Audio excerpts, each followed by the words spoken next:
Assalamualaikum anak-anak. Waalaikumsalam warahmatullahi wabarakatuh. Gimana kabarnya hari ini? Alhamdulillah luar biasa. Allahu Akbar. Sekali lagi, lebih semangat, keluarga suaranya. Alhamdulillah luar biasa. Allahu Akbar. Alhamdulillah. Untuk kali ini buat sensi dulu ya sebelum kita mulai pembelajaran. Adel, ada? Ada. Hai, Akifah? Hadira. Azahra? Azka? Hadir. Azkiana? Hadira. Oke, Azam? Hadir. Diana? Hadira. Fadil? Hadir. Husni? Hadir. Imam? Hadir. Semuanya hadir ini?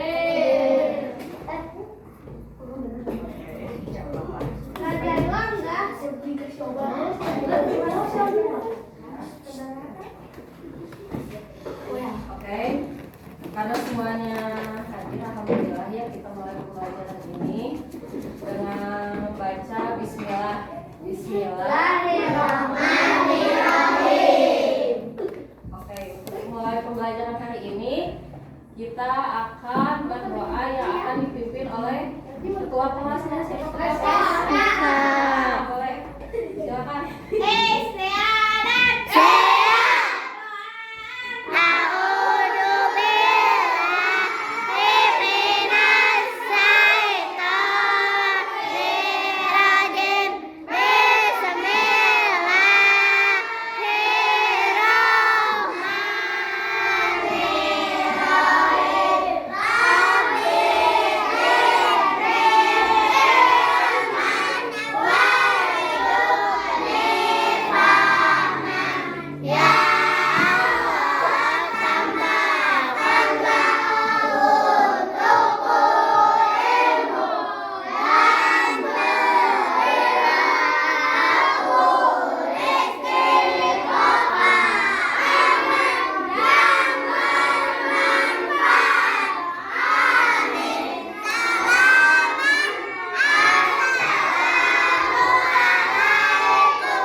Hari ini ada yang tahu gak kita akan membahas materi apa? Teks argumentasi.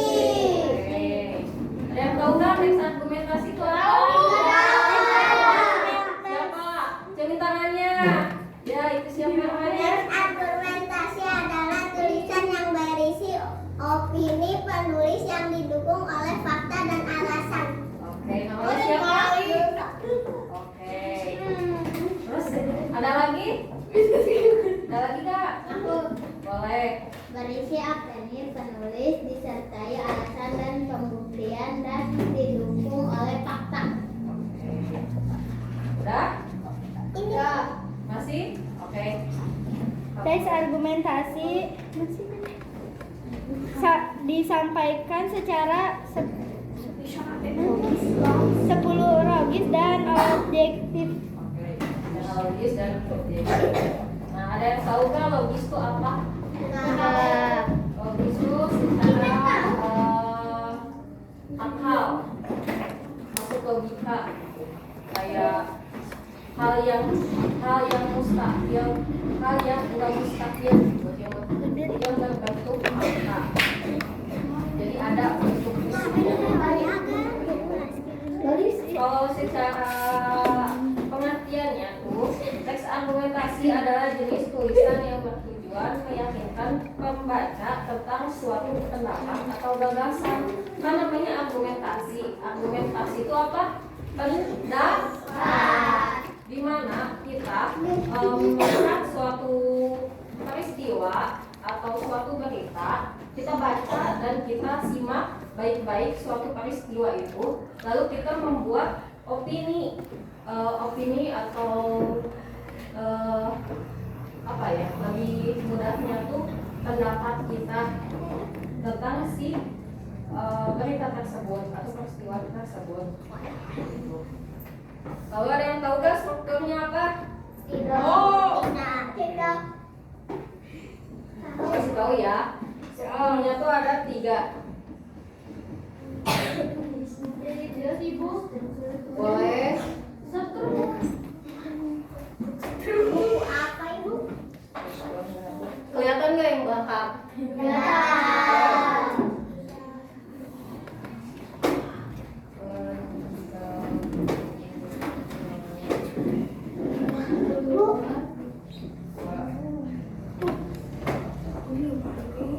Itu saja ya.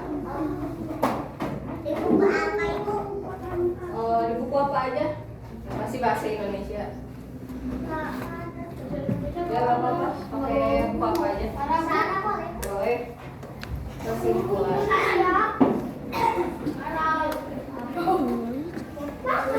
Aska yang mana Aska? Baca Aska.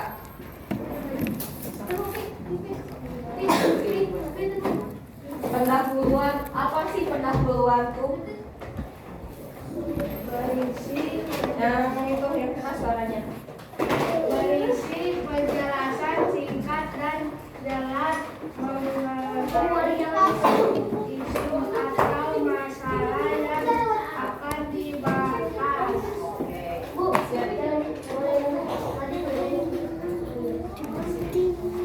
Ibu jelasin sedikit ya. Apa pendahuluan itu? Kata Azka, pendahuluan itu berisi tentang penjelasan singkat dan jelas mengenai isu atau masalah yang akan dibahas. Nah,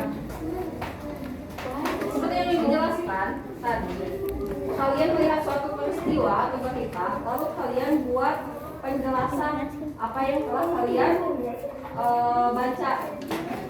Lalu ada badan argumen. Baca A. Badan argumen. Ya. Argumen utama penulis memberikan data atau hasil riset secara terstruktur dan sistematis. Badan argumen. Namanya siapa? Imam. Imam. Kata Imam tuh, adalah badan argumen adalah memberikan data atau hasil riset secara terstruktur. Ada yang tahu nggak terstruktur? Secara bertahap, beracak gitu. Nah, lalu ada kesimpulan. Baca yang kesimpulan.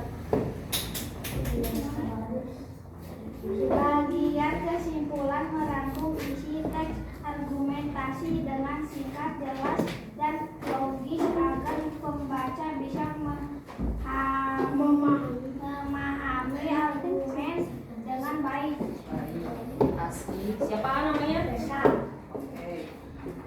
Katanya tuh kesimpulan tuh merangkum isi teks argumen dengan singkat, jelas, dan logis agar pembaca bisa memahami argumen dengan baik. Kalian pernah nggak baca buku tapi kalian tuh nggak ngerti? Teks argumen itu membantu untuk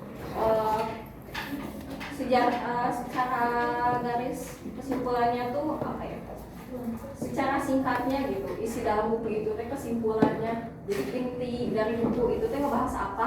Lebih begitu argumen itu. Tapi dengan bahasa kita sendiri gitu intinya.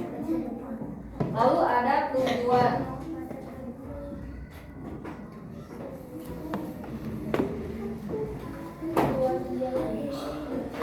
Tujuan yaitu mengungkapkan pandangan.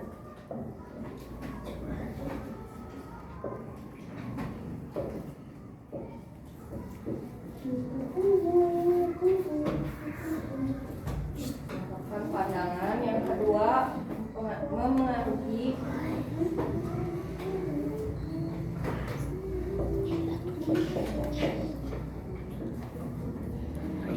tingkah laku.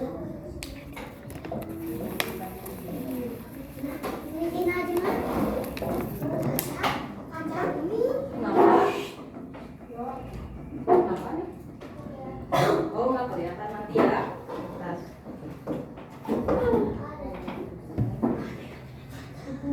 Maaf kalian.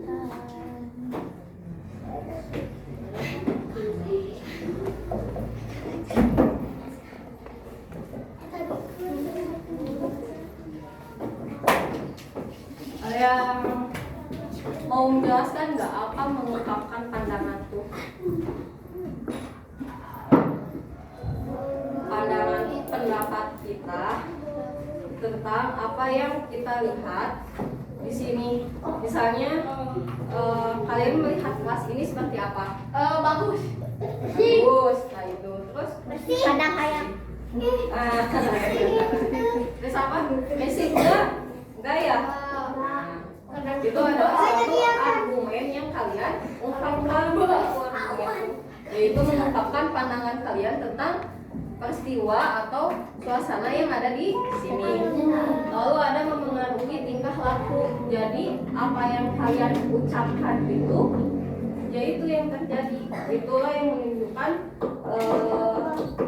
sifat atau apa ya, tingkah laku yang ada di kelas ini. Misalnya di kelas ini kalian melihatnya pada apa ya, ramah karena memang faktanya seperti itu. Lalu ada membuktikan kebenaran. Nah misalnya tadi kata Azka apa, kelas ini kayak gimana? Bagus. Orang-orangnya gimana? Baik apa gimana? Sedang. Lumayan misalnya tuh.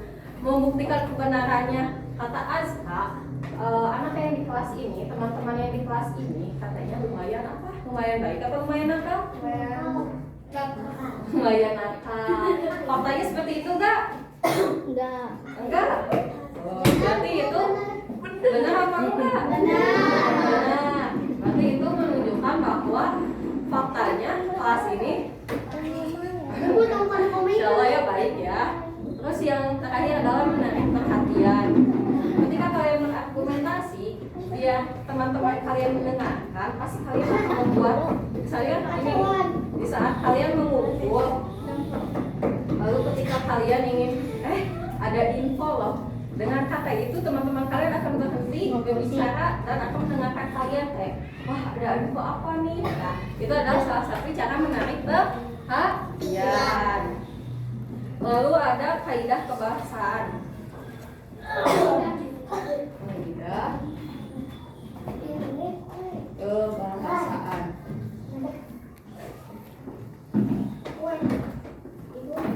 Yaitu ada keterangan, konjungsi, dan perhatian.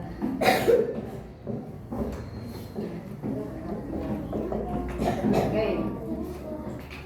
Keterangan, apa yang dimaksud dengan keterangan? Ada yang tahu gak? Tambahan dari kata. Lalu ada konjungsi. Pasti kalian udah tahu lah konjungsi apa? Enggak. Seriusan? Gak ada yang tahu? Konjungsi adalah kata ungkapan untuk menyampaikan alasan misalnya oleh karena itu, sebab atau dan lain-lain. Lalu ada perhatian sih, maaf ya, perhatian tapi verba. Verba itu adalah kata kerja. Contohnya seperti bisa kita siapa namanya? Lima? Terus yang belakang tadi siapa? Oke. Maaf ya, ketukar semuanya. Lalu ada ciri-cirinya.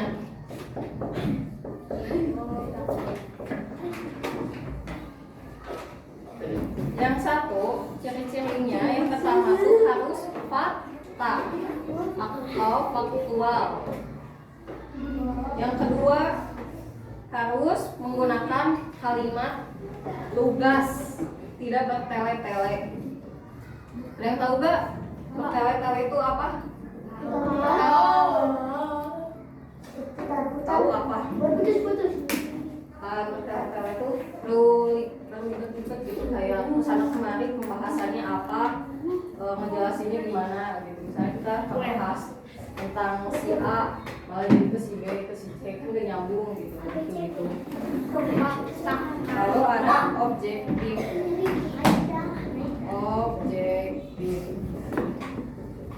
Lalu yang keempat adalah menjelaskan ide, gagasan dan opini penulis. Gimana di sini kita akan melihat suatu peristiwa. Nah, di sini kita jelaskan kenapa bisa ada peristiwa tersebut, misalnya karena misalnya Karena hujan. misalnya kelas ini terjadi karena ya sekolah ini membuat kelas ini. Nah, gitu. Lalu gagasannya apa? Kenapa sekolah ini membangun ini kelas berapa? Oke. Kenapa sekolah ini membangun kelas 4B? Karena di kelas A tidak cukup untuk masuk semua muridnya di dalam satu kelas, hanya dibagi dua. Itu gagasannya. Opininya apa? Ya karena membuat dua kelas tidak cukup, jadi kalian daripada berdesak-desakan lebih baik dibagi dua, seperti itu opini penulisnya. Lalu yang kelima adalah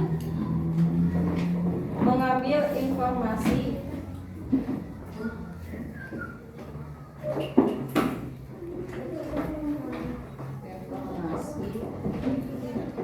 data. Jadi ketika kalian tadi ada yang ngambil? Enggak. Tadi ada yang yang kelima adalah mengambil informasi data, di mana kalian ketika membuat suatu argumen, kalian tidak boleh menggunakan data yang tidak jelas asal usulnya. Kalian harus menggunakan data yang benar-benar valid atau fakta gitu.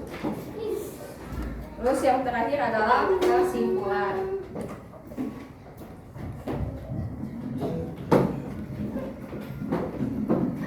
Nah, ini yang terakhir ya, jenis-jenisnya.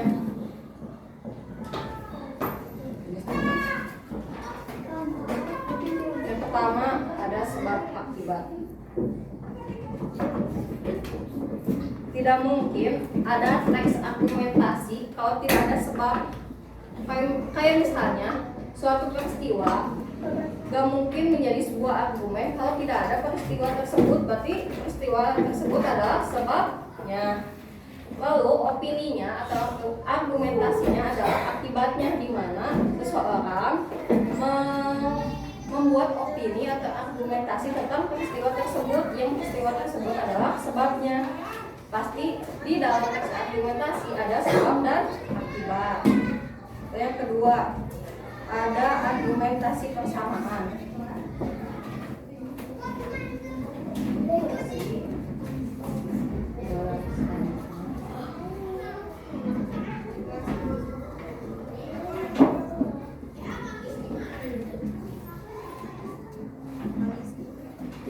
Argumentasi persamaan adalah suatu peristiwa yang berbeda tapi satu opini. Lalu ada argumentasi perbandingan, di mana peristiwanya berbeda, peristiwanya sama tapi opininya berbeda. Nah, misalnya kata Azka kelas ini gini, kata Imam kelas ini gini, kata siapa lagi, kata Adel kelasnya begini, kan beda-beda kan, tidak semua orang sama. Lalu ada autoritas.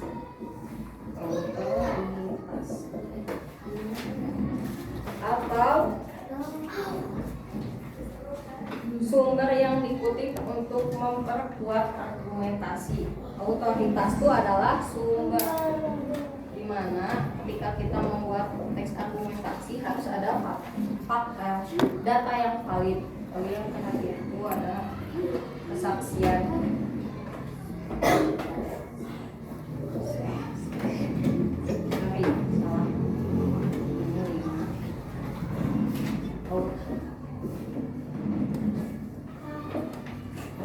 Kesaksian itu adalah pendapat seseorang yang mengalami suatu peristiwa secara langsung. Ketika kita membuat suatu argumentasi, kita bisa mewawancarai seseorang. Nah, kita akan melanjutkan dengan tugas.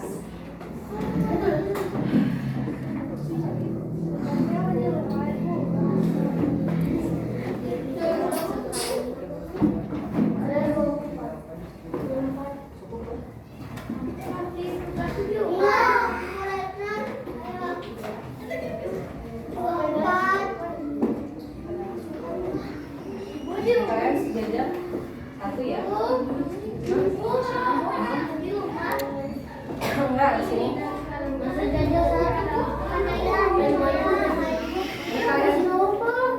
Kalian sejajar satu ya. Karena kertasnya udah cukup, jadi kita bagi-bagi.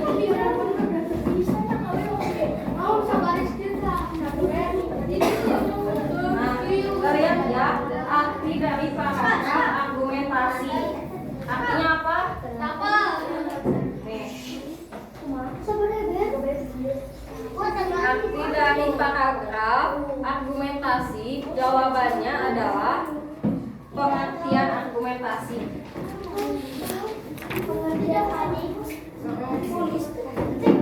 Kalian tahu gak pengertian argumentasi?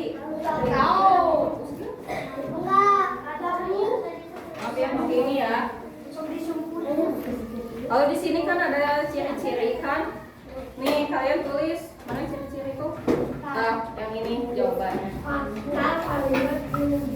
Bu, yang jenis itu nggak ada nomor 4-nya, Bu.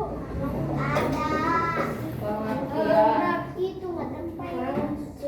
teks argumentasi.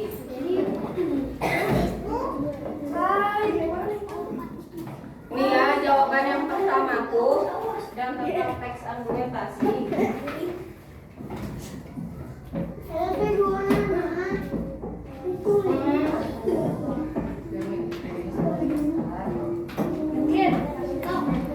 Yang ini, Bu. Masih dong. Ya.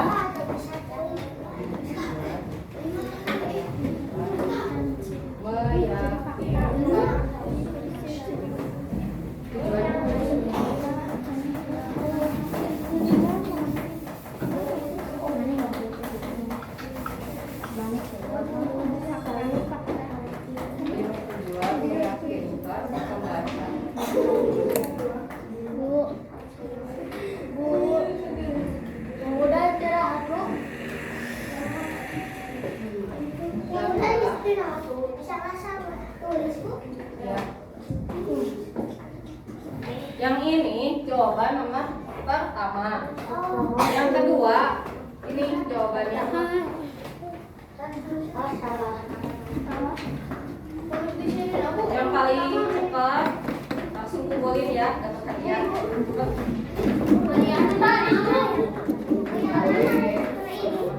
Terus di sini juga yang pertama kan ini arti dari pengertian teks argumentasi. Jawabannya ini. Terus ciri-cirinya ini. Jawabannya ini.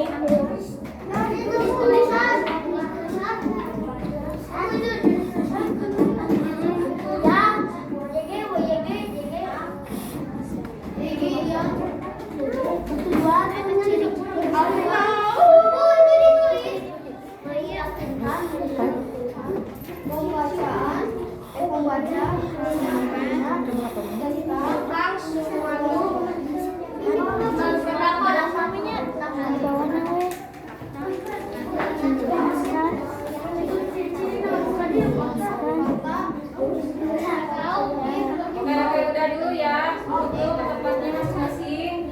Kita berdoa dulu ya. Kita berdoa dulu. Siapkan. Oke, simpan dulu ya yang udah. Nanti di belakang lagi ya. Kita berdoa dulu.